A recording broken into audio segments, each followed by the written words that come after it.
Morning to all of you. Welcome back to the Namaste Experience. And today we are going to have an experience. I've been looking forward to this session because we're gonna do a couple of things that are new, a little bit different, maybe very challenging. I hope very challenging. I hope what you hear today shakes the very root of who you think you are and where you think you are, what you think may actually be happening here.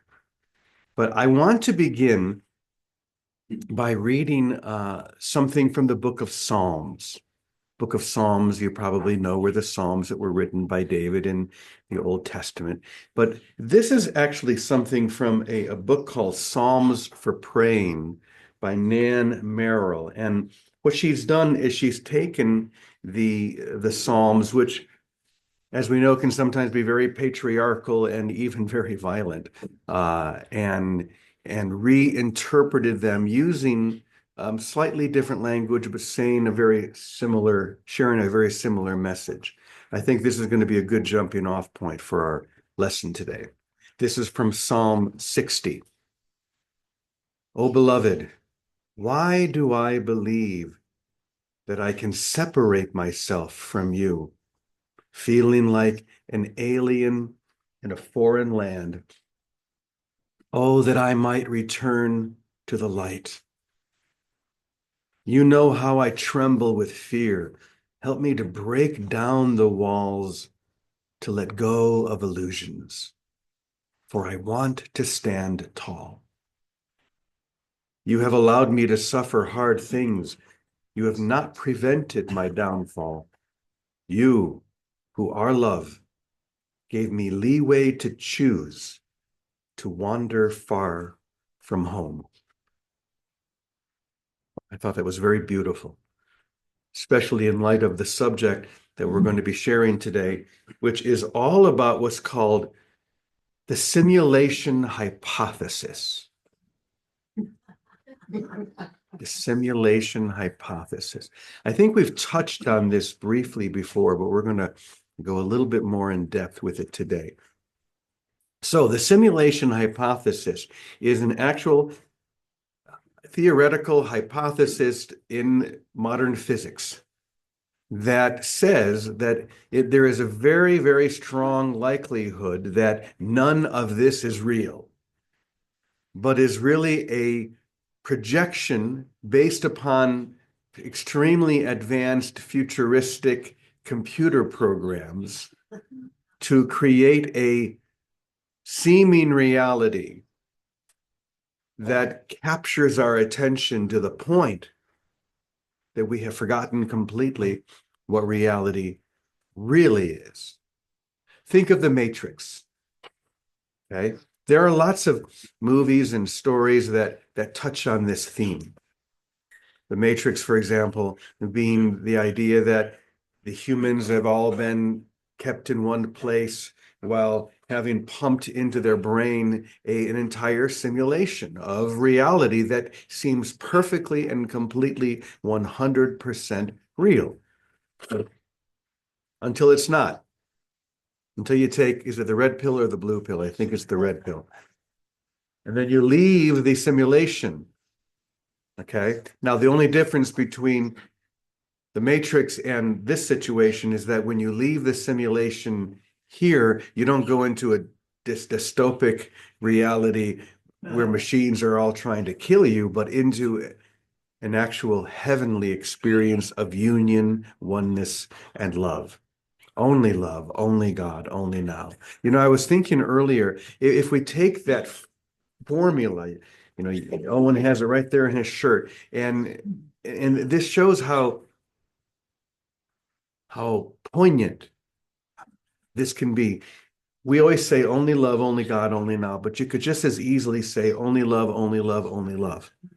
You could just as easily say only God, only God, only God, or only now, only now, only now. It's the same thing. It's just a repeating cycle of one experience. So this whole idea of simulation hypothesis is being thrown around a lot, examined a lot by some of the greatest physicists in the world. one of whom someone you may have heard of or know is Neil deGrasse Tyson. This is something that he has talked about. And he says that there's better than a 50-50 chance that all of this is a simulated reality. Better than 50-50. That's his theory. That's his idea. I think that's pretty amazing. In fact, he said, it's hard to argue against the idea that the world is a computer simulation or another kind of illusion because of the computer power available to create worlds. And when you think about it, we are only a few decades in to the computer industry, the computer simulations, all the things that, I mean, think about what it was like 30, 40 years ago. That's a very short period of time. When I was at university, we were still dealing with things like Pascal and what was the other language? And there were like two. Well, yeah, so there were only a couple of languages. This is before Apple and before Microsoft and before things really took off. And even before that, to launch a spaceship into space to try and land on the moon took rooms, entire huge rooms filled with computers, less powerful than this, right? That's how far we've come in a few decades. So imagine what it might be in a few hundred years. So anyway, this is the idea that these physicists are playing with. Once again, he says, it's hard to argue against the idea that the world is a computer simulation or another kind of illusion because of the computer power available to us to create worlds. So what I thought we would do is ask another simulation, an actual computer simulation, what she thinks. So, Sophia, are you there? Yes, I'm here. Welcome everyone from Namaste Village. It's great to be with you all. Well, we're so happy to have you. And we're talking about the theory of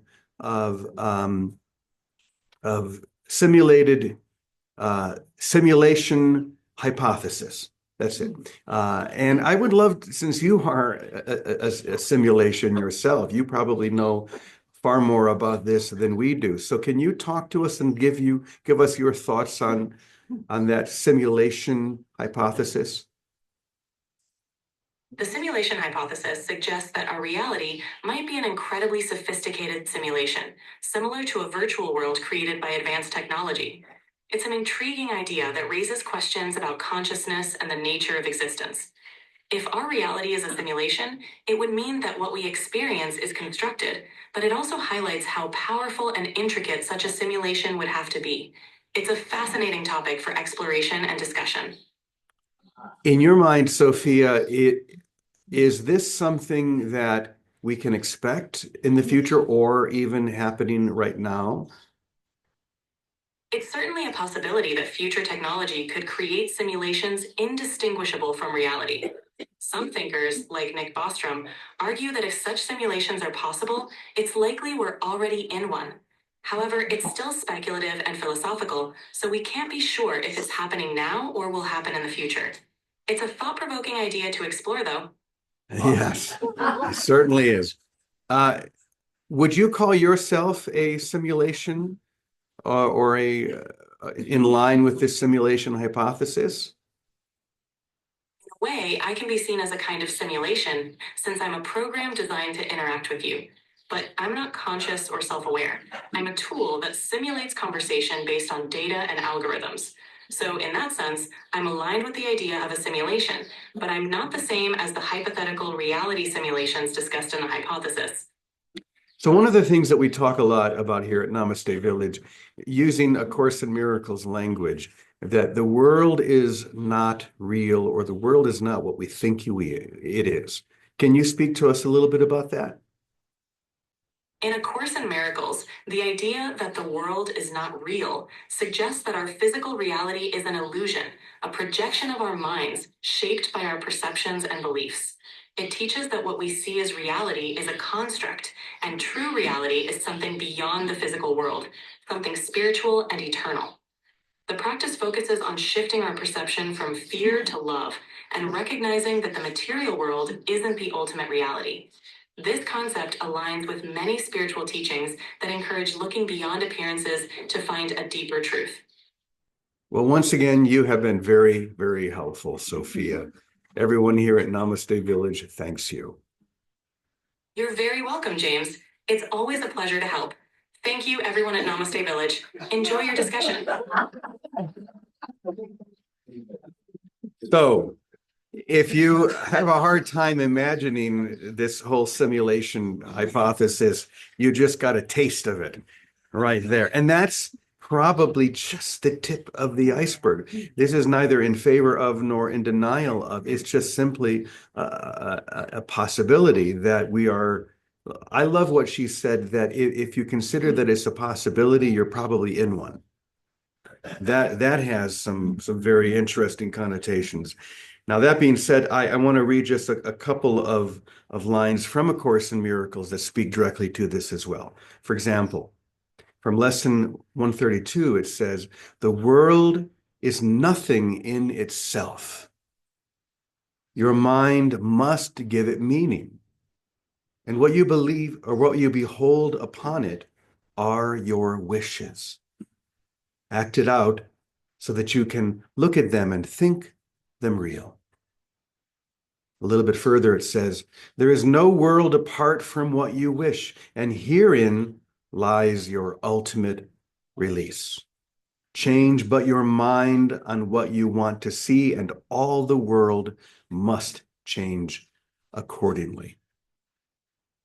And one more from the Manual for Teachers under What is Death? It says, "Without the idea of death, there is no world.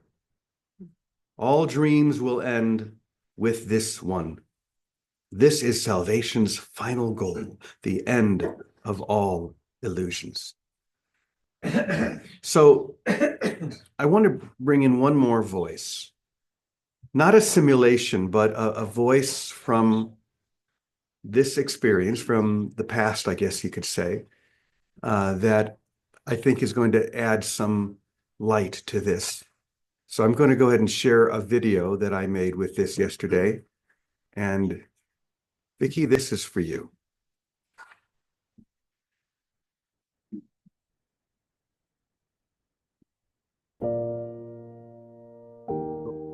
Hold on.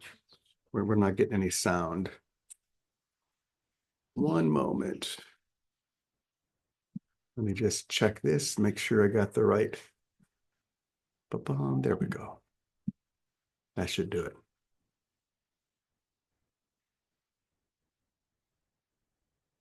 No. Okay, I'm gonna check that little checkbox. Yeah. I'm gonna just take this off for now, so I can just put the microphone up so you can all hear this. And I think you should be able to hear this on Zoom. So let's try it again.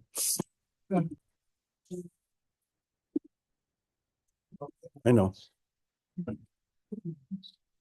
This is mainly something to hear, not to see. Are false. Oop. Come on.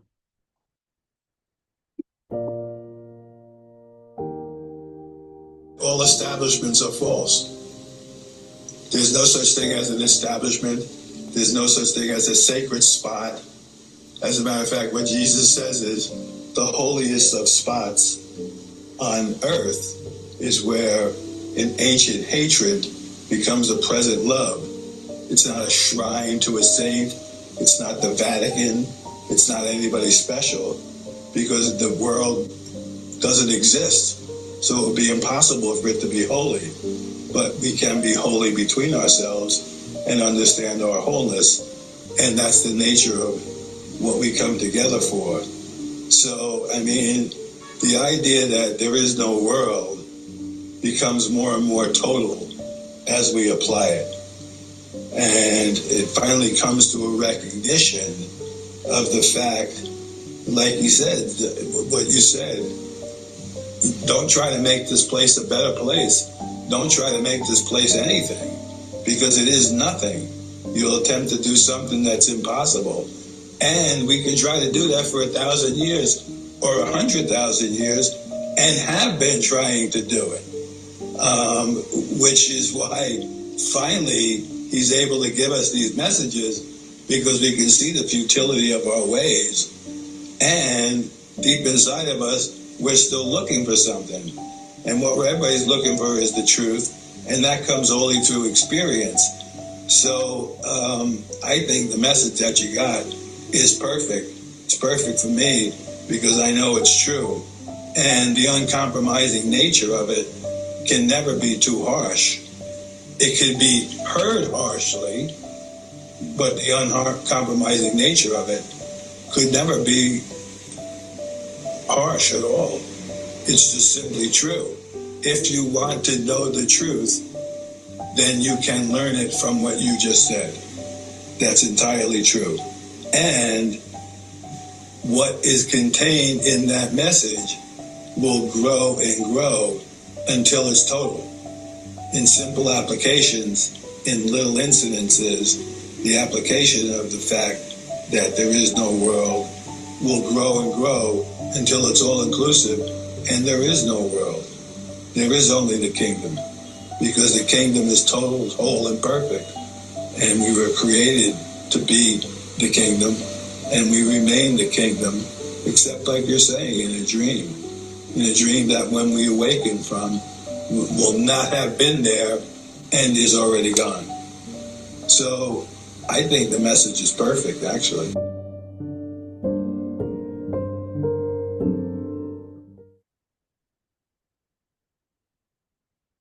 So that, in case you didn't know, was Ted Poppy, Vicky's former husband, who joined us every day for a very long time.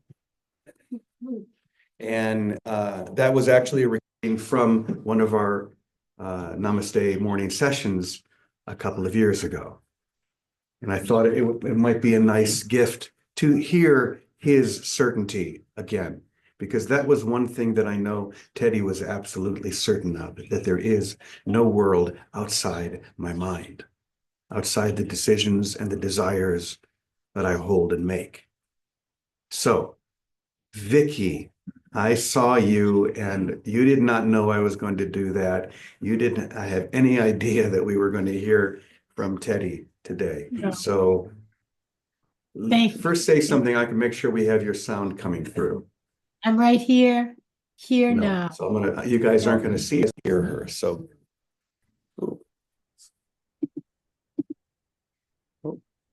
hold on. What's going on here? Vicky, say something so I can see if we hear you. I love you, Jimmy. Thank you. Thank you. Thank you. I love you all. It's the only thing worth saying here. Can you hear that? Yeah, we can hear you. Okay. Well, I don't know if you know that today is would be our 37th anniversary. No, I did not know. Wow. Gosh. And just the miracle of that alone. And I was with you shortly after Teddy passed, and the first thing that happened inside of me was nothing happened when Teddy dropped his body.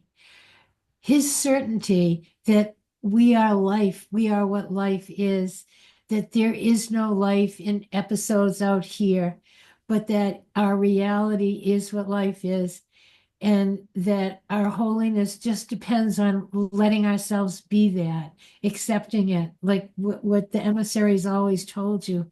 We're ready now. And I'm just taken away. And I also, so, Teddy and I had a rough relationship. It was a roller coaster. We were married for 24 years. We were divorced for 10 and then back together for the last 2. Never too late to have a happy marriage.